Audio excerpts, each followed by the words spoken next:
Well, let's get started, Natalie. All right. Our first question here is from John. He's asking, can I combine money from my IRA with money from sale of property to combine in for 1031 exchange upleg? Okay, great, John. Thanks. So there's two parts to this question, right? You're talking about personal money and you're talking about IRA money, right? And it's important our mantra here at Sense Financial is always going to be keep it simple. Okay. So I'm going to answer this question and with that framework in mind. So your IRA assets, money, everything inside the IRA is not you and you are not your IRA. Okay. So if you're if you're going to sell a property or 1031 a property, as it were, to defer the capital gains tax down the road, that is completely cool. I would probably keep it separate just to keep things simple. Again, you are a disqualified party to your IRA, you and your immediate family.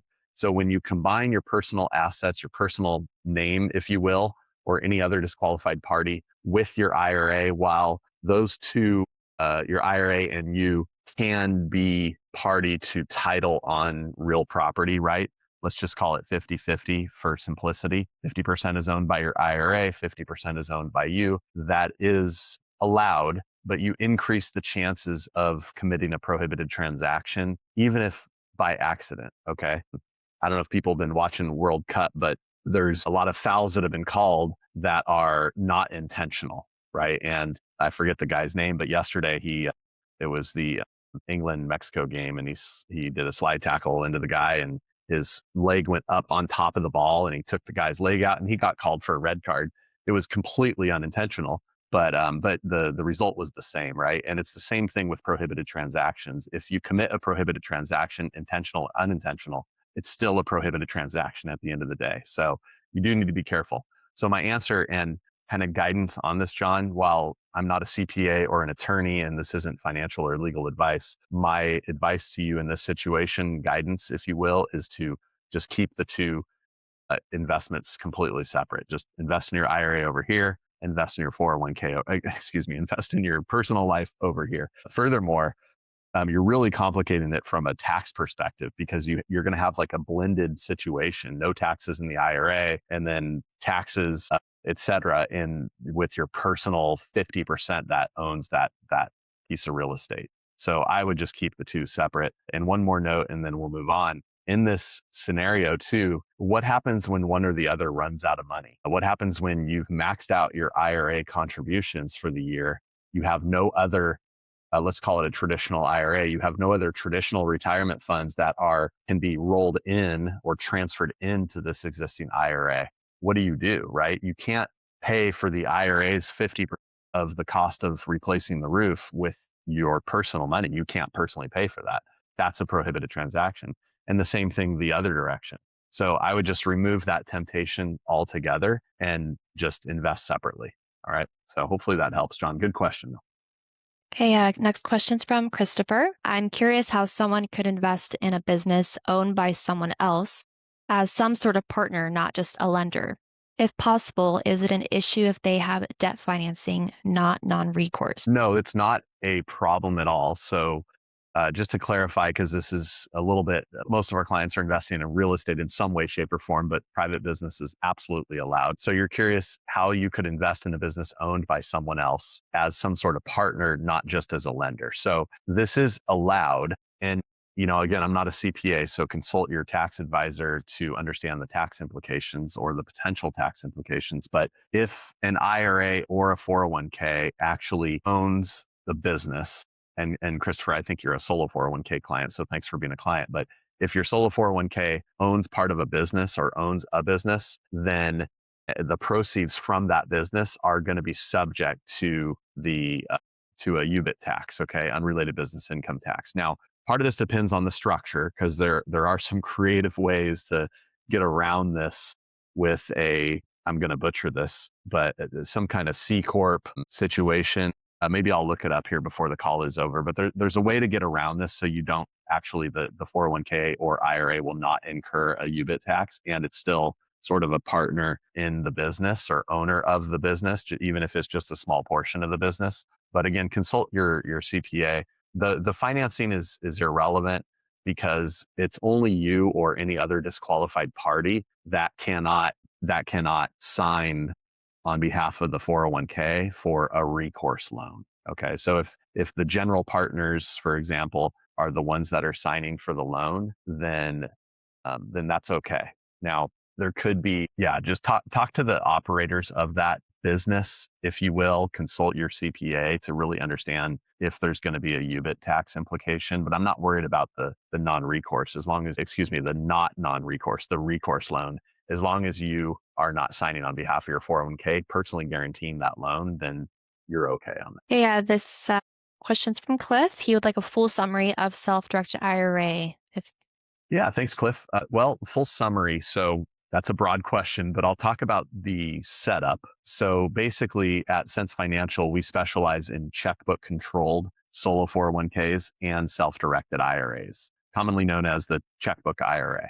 Doesn't mean you have to write checks, but you do have that ability, just kind of a moniker that is used in the industry to indicate that you can invest the IRA funds or 401k, as it were, without having to go through a custodian. Now, with an IRA, there has to be a custodian by law. Okay. So there's always a custodian. The custodian is in place in an IRA for transfers in and out from one retirement account to another, rollovers, et cetera, contributions, annual contributions, distributions. Okay. And the annual valuation, the 5498. Okay. So I'm talking about this from a IRA perspective, not a solo 401k perspective. So the custodian is there. Now, in order to give you what's called checkbook control, we have to create a special purpose LLC that you, as the otherwise disqualified party to the plan, meaning you cannot have control of the assets, cash and otherwise, at the IRA level. Okay. That would be a prohibited transaction. You cannot direct the IRA funds directly without going through the custodian. So in order to get around that, we create this special purpose LLC that you are the manager of. And the technical term is non-member manager. The IRA is the only member. The IRA owns 100% of the LLC, and then you are just a non-member manager. You can't be a member because that would also be a prohibited transaction. So we set up the operating agreement to reflect that accordingly, that you're the non-member manager, meaning you manage the assets, you sign on the dotted line, you have control over the checking account where the funds are held until they're deployed into an investment. You can do a wire transfer. You can invest the money. Everything that's related to investing the money and growing the plan from that perspective, you can do without going through the custodian. So our full setup process is typically about 3 to 4 weeks, including the rollover or transfer in from another IRA. There's some nuance to that depending on where it's coming from, but 3 to 4 weeks is about our average. And that's, yeah, our fees include everything. The whole first year is included in the setup fee, and the annual fee is just a flat annual fee. All of our fees are flat at Sense Financial. We have no asset-based fees or anything like that. And the other thing that the checkbook control allows you to have is no transaction fees. So again, all our fees are flat. You might have a wire fee with the bank, but all banks have wire fees typically. But that's not a fee at Sense Financial. All of our fees are flat and you get everything that comes along with it. And so, yeah, hopefully that helps. I could probably go on with that for a while, but I wasn't sure, Cliff, if you're on, maybe you can clarify if you were talking about what the setup process looks like or something beyond that. But I will say this to finalize this part of this question. We provide the vehicle at Sense Financial, and you drive the vehicle wherever you want within the IRS guidelines. Okay. So you're responsible for growing, investing the plan. You're the fiduciary of the plan. It's your retirement account, but it's not you. It's not your money. You're investing on behalf of something else or somebody else, if you will. And that's your retirement account for your future benefit. Okay. It's not your benefit today. It's your future benefit. So just kind of bear in mind that from the fiduciary perspective, that is your role. Okay. It's not your money, somebody else's money. a question here from Ron. Can I combine the assets in my checkbook IRA LLC with my solo 401k? All assets held in both accounts are Roth and hold the same asset types. Okay, Ron, good question. No, you cannot combine the accounts. That would also be a prohibited transaction. The IRA is completely separate from any other retirement account and any other IRA. So you cannot combine the accounts. One more thing to note on this, all retirement accounts are individual. Okay, so what I mean by that is if Ron and his wife are participating in the same solo 401k plan, which is allowed, they still have their separate accounts within the plan. The retirement funds and assets are all individual in nature, and that's across the board with all retirement accounts, whether they're self-directed or not. Now, to add more to this, Ron, you can combine the funds to invest in the same asset. Let me rephrase that, because you can't really combine the funds. But both plans, the IRA and the 401k, can invest into the same asset. Okay, whether it's a mortgage fund, they can both own the same piece of real estate. This kind of goes back to John's question about combining IRA money with 1031 money. The difference here is it's two retirement accounts, an IRA and a 401k, instead of John and his IRA.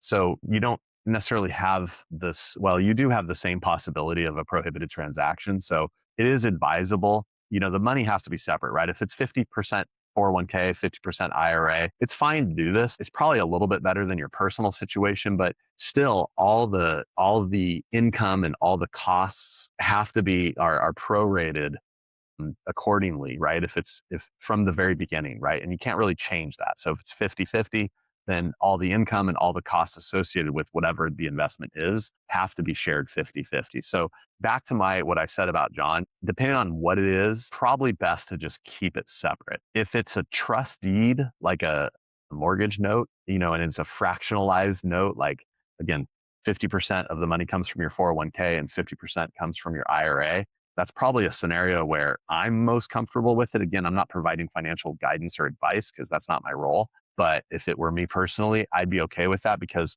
the tenant, or not the tenant, but the borrower of the loan is just paying the servicer typically, $1,000. And then the servicing company is just going to send 50%, 500 to your 401k and 500 to your IRA. And it's just kind of automatically happening. If it's a piece of real estate, there's just a lot more moving parts to it and a lot more that can potentially come up as far as CapEx goes. I don't feel near as comfortable with it. Hopefully Great. that makes sense. This question is from Armand. How to set up a solo 401k plan? All right. Well, we got the full summary of the IRA and the full summary of the 401k. I need to close my window, but I'm going to continue talking. So the setup of the solo 401k is a little bit different than the IRA, because for a few reasons. One, there is no need for a special purpose LLC. Uh, and I'll explain. And two, there is no custodian. So therefore, there's no need for that LLC. Now, we do have some clients that have with us in very small circumstances, or come from other companies with a solo 401k owned LLC. It's not that it's not allowed. It's just not necessary 99.9% of the time. And, to be completely candid, there are some companies out there that will, I don't know if they straight up tell the client or the prospective client that they have to have this LLC to have checkbook control over the solo 401k, or if they just strongly suggest it. I'm not really sure. Some of these companies charge a lot of money, way more than us, to set up the solo 401k with checkbook control using the LLC, but it's not required, because there's no need to bypass the custodian like we do with an IRA, because the client can actually have checkbook control right at the solo 401k level as the trustee of the solo 401k plan. So the LLC hence is not required. Okay, so I digress though. The solo 401k setup is about a week. Okay. That doesn't necessarily include the rollover or the transfer of funds from another retirement account. I would say 1 to 2 weeks more for that. So about 3 weeks total typically is how long it takes to set up the solo 401k plan. So it is simpler. There's less moving parts. It costs less because there's no time and effort and hard costs for us at Sense Financial to create and file an LLC. So it costs less for that. But the end result is similar, right? You can still have that checkbook control. The difference, of course, is that you must be self-employed with no full-time W-2 employees outside of yourself and a spouse to qualify for a solo 401k, whereas anybody can have an IRA. But Armand and Cliff, for that matter, you are the pacing factor for the setup time frame, because there's things we ask you to do and we can't move to the next step until you do it. So the client is the pacing factor in a lot of ways. But yeah, hopefully that makes sense, Armand. The main thing is, do you qualify for solo 401k? And if you do, we take the payment and then you get an application to fill out. Same thing with the IRA, application to fill out, no more than 10 minutes. And that'll kick off our process of creating everything.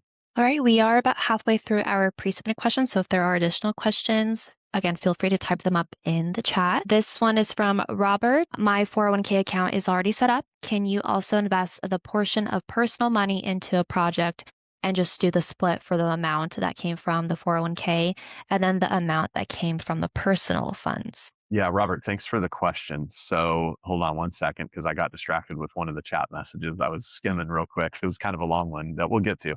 So let me reread Robert's question. Can you also invest the portion of personal money into a project and just do the split for the amount that came up from the four? Okay, this is in the same vein of questions that we've been answering. So again, you technically could, but I would keep my investments personally and my 401k investments separate if I can. And this is not a prohibited transaction as long as, everything is kind of separated accordingly. Don't have any money come from you to your 401k checking account or your 401k and your 401k to you personally.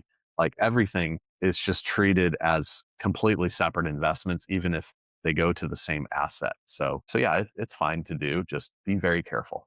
That's all. Right, this question's from Jim. Can I buy real estate in my 401k?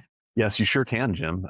Thanks for being a client of ours. Most of our clients are looking to invest in real estate in some way, shape, or form, but it could be a rental property, private lending with, secured by real estate, multifamily syndication, industrial, mobile home parks, public storage. Yeah, the short answer is yes. As long as it doesn't involve you or your immediate family, then you can buy real estate in your 401k. Okay. Next two questions are from Thomas. I believe he also submitted this one in the chat. If my solo 401k plan loans money to a real estate purchaser who acquires property A with an LLC and gets recourse financing, but my loan also contains an option for equity, then 401k entity exercises its option for equity a few years later, but never at any time shows any guarantee with a bank. Is UBIT now due by my 401k? Yeah, good question, Thomas. Thank you. So the good news is here, this is a really easy question to answer. The solo 401k is exempt from UDFI or UBIT. I'll define those acronyms in a moment with leverage real estate. So the easy answer is no, this is not relevant. Okay. At any time, recourse, non-recourse, whatever. Of course, you as a disqualified party to the plan cannot, the plan itself cannot have recourse financing by the plan owner or any other disqualified party guaranteeing that loan. Okay. So it's got to be non recourse if the solo 401k is the actual borrower. In this case, you're not the actual borrower. If I'm understanding the question correctly, it would be the operators of this. I'm assuming it's some kind of syndication.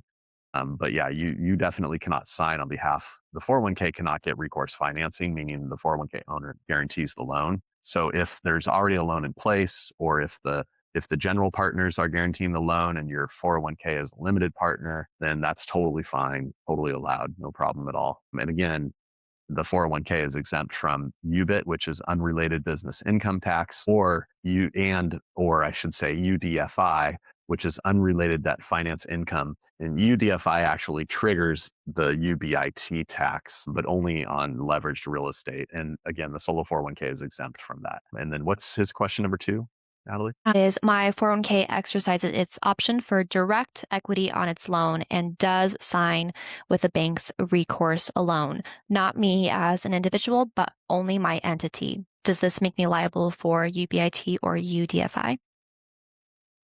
Okay. My 401k exercises its option for direct equity on its loans and does sign with the banks. Well, you can't do that. That would be a prohibited transaction. So there's no recourse loan. The 401k cannot get a recourse loan. Not you as an individual, but only my entity. Well, yeah, same thing. You're signing on behalf of the 401k, or the custodian is if you don't have checkbook control, but either way, the 401k cannot get a recourse loan. So UBIT, that's not relevant here because you wouldn't get this loan to begin with. All right. Plus the solo 401k, as I mentioned, is exempt from UBIT on leveraged real estate only. Okay, this question is from Joseph. What technique do you use to keep the two different EINs separate for checkbook IRA? Well, you know what? Thank you, Joseph, for this question. I saw this earlier and I meant to ask Natalie what if she knew what you meant, because I honestly don't know what you mean by this question. With the checkbook IRA, there's one EIN involved. So I'm not sure what you mean by this question. I'm sorry. If you're here, just clarify in the chat. Unless, Natalie, do you have an idea what he's talking about? I don't. I believe he does have an IRA trust. So for IRA trust, there is only the EIN that we obtain for the trust. Correct. Yeah. Mhm. All right. Last question for the pre-submitted list. If an unknowingly prohibited transaction occurs, is there a way to correct the transaction? Don, thanks for the question. So it depends on the type of plan. If it's a solo 401k, the correction actually is exactly that. It's actually undoing whatever the prohibited transaction was and returning the plan back to its pre-prohibited transaction state. Okay. So that's how you actually have to do that, or else the whole amount of that investment is now a distribution, and there's a excise tax. I believe it's 15% that the 401k has to incur.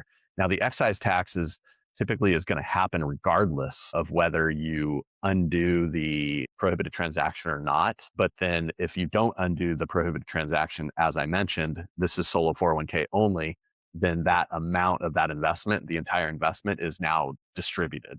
Okay, so that's taxes and penalties if you're under 59 and a half, and typically taxes regardless. So now in an IRA, it's a lot more serious. For some reason, the IRS takes prohibited transactions in an IRA a lot more seriously than they do in the solo 401k. So the end result of a prohibited transaction in an IRA is actually that the entire IRA is now what's the word I'm looking for? I'm drawing a blank on the word, but the whole thing is now distributed to you. Okay. The IRA is no longer an IRA. It loses its tax exempt status. There is no undoing. There's no reversing. It doesn't work like that in an IRA. Unfortunately, it's a big deal. So don't commit prohibited transactions either way. If you are going to do this, and I say this very loosely because back to my very first statement with John's question, keep it simple. Okay. Don't do things that you think are going to get you in trouble. If you have to ask, the answer is it's probably not a good idea. But if you're going to do something that has risk to it from a prohibited transaction perspective, for example, John had asked if he could do the 1031 exchange up leg and the IRA to purchase one property. If you're going to do something like that, just have enough money in that IRA to facilitate that transaction and no more. Because if it is deemed a prohibited transaction, or if one is accidentally committed, it doesn't extend to other IRAs. Okay. It's limited to that one IRA. So you can limit the damage by just keeping just enough in that IRA. I'm not advocating you do something risky, by the way, but if you're going to do this against even our guidance here at Sense Financial, just limit it to the least amount of exposure possible. So again, just to reiterate, if a prohibited transaction is committed in an IRA, the whole IRA is distributed. If it's committed in a solo 401k, it must be reversed, and there's a 15% excise tax. If it's not reversed, the 15% excise tax plus that investment is now a distribution. But it doesn't disqualify. That's the word I was looking for earlier. It doesn't disqualify the entire solo 401k. So it's a little less punitive in the 401k world. So good questions, though. Thank you so much, everybody who pre-submitted those. Okay, we do have a question here from John in the chat. I am a current solo 401k client nearing retirement. Discuss the process to turn solo 401k into an IRA and retitling real estate held into solo 401k into the IRA. I am not seeing that in chat. It is a private message sent to me. Okay. That's Can you reread it? Because I was looking for it while you were reading Yes. it. Not paying as much attention as I should have. So. No problem. I am a current solo 401k client nearing retirement. Discuss the process to turn solo 401k into an IRA and retitling the real estate assets held in the solo 401k into the IRA. Sure. Great question. So yeah, this happens semi-frequently. People have solo 401ks. They're looking to retire. They don't want to have any sort of self-employment activity at all, meaning they don't qualify for a solo 401k anymore. Now, this is just to clarify, this is not like a 911 with the IRS.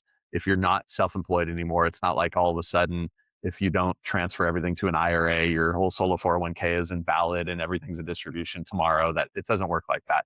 They give you a little bit of time to deal with this. Now, there is no preset time. This is not in writing. This is open to interpretation. So it is something you want to deal with sooner than later to avoid any issues. So if you're no longer going to qualify for solo 401k, then you can transfer all the assets and the cash, et cetera, all the assets in the solo 401k to an IRA.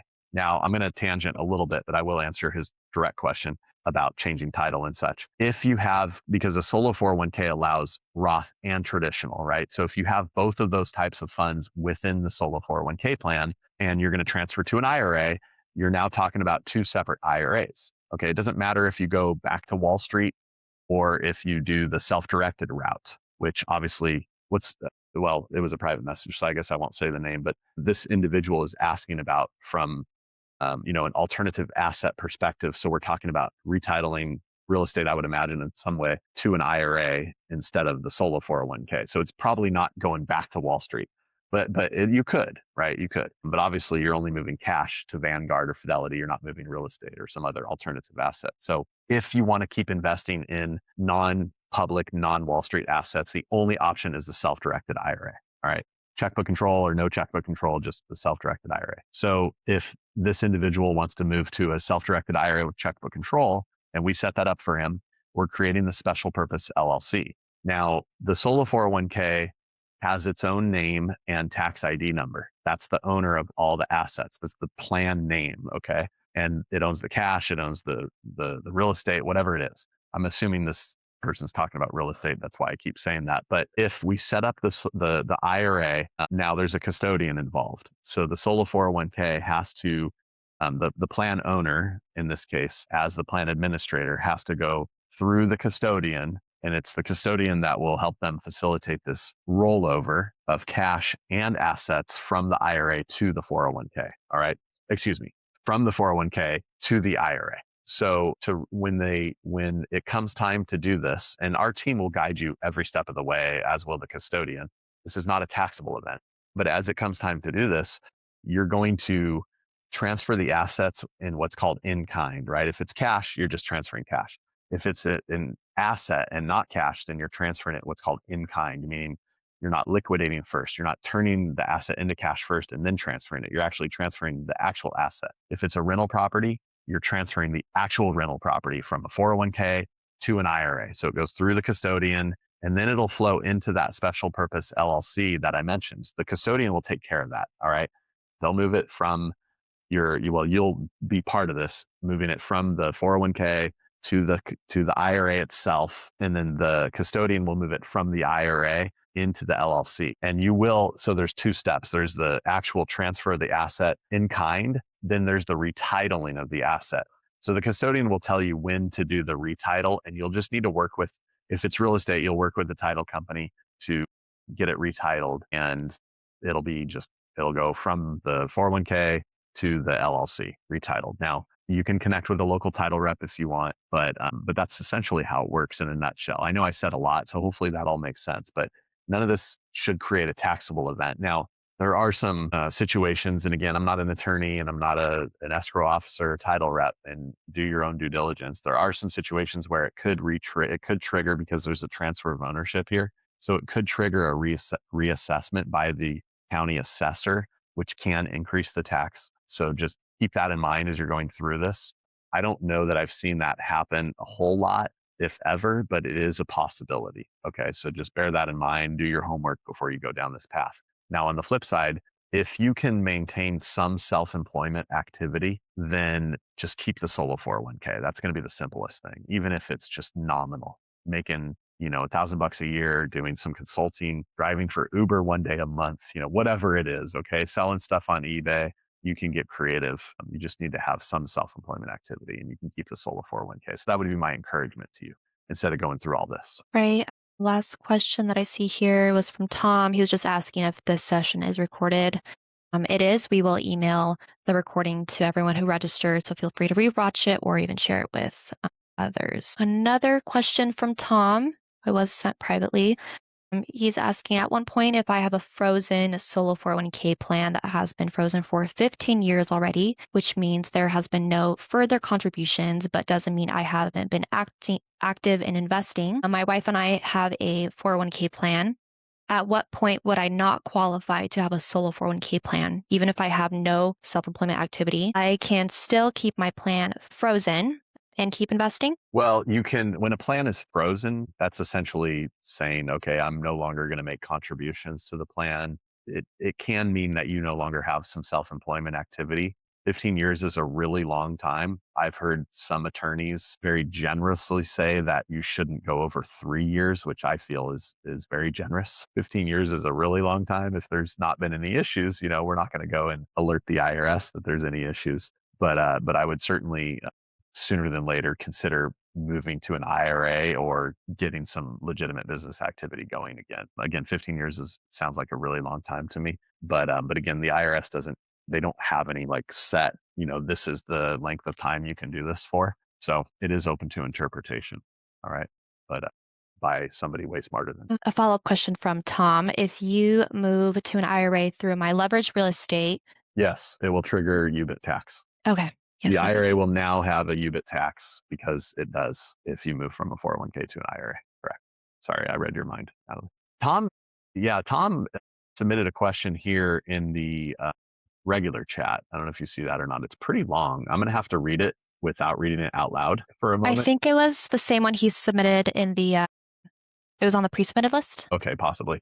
Yeah, Yeah. blocker C corp is not correct, Tom. That the only thing that will do is reduce the tax liability from, like 37% down to the corporate tax rate of 21%. So earlier when I was talking about the setup, I'm sure that's what you were responding to about the private business thing. Blocker C corp is not what I was thinking of. It's something different. And I wish I had it here. Hold on. I do have it here. If everyone can just be patient with me, I'll look. If you do have any other questions, then now would be the time to type it in. But I have an email from somebody who offers kind of like a syndication style ownership of private businesses. And I had asked the question about UBIT. And so bear with me and I'll find the email that I have and I'll read it off because it's yeah, it's really interesting. Okay, here it is. Investor. So this is just this one investment opportunity. I had them on a webinar about a month and a half ago. But anyway,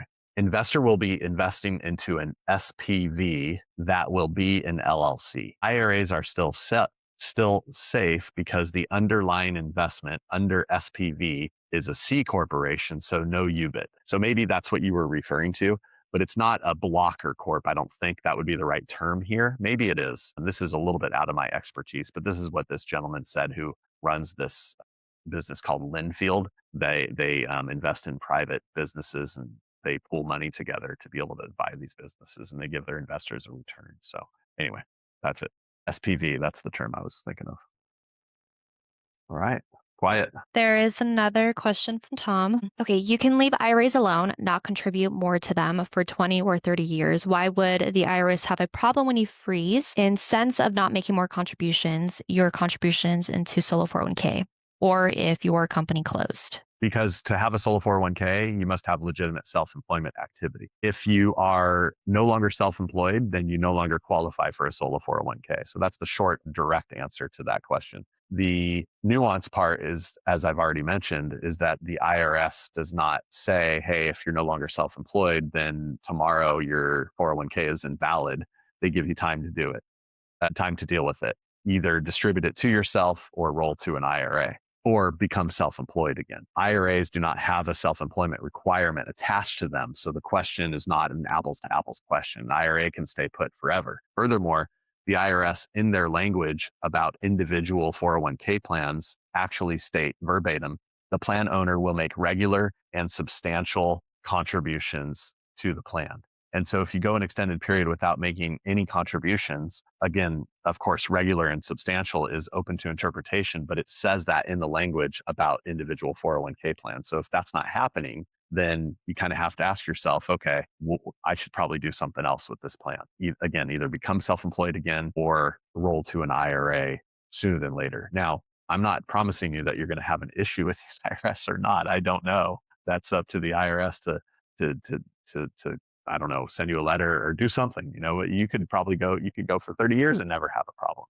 I'm just stating what the actual requirements are. That's all. All right. Well, that concludes today's session. Thank you, everyone, for joining. If any of you are new or interested in learning more about self-directed retirement accounts, please reach out to our office. We'd be happy to schedule time for you to speak with Brett one-on-one to learn more and speak about your specific situation. Thank you, everybody. Really appreciate it. Have a great rest of your day. Thank you, Brett. Take care, everyone.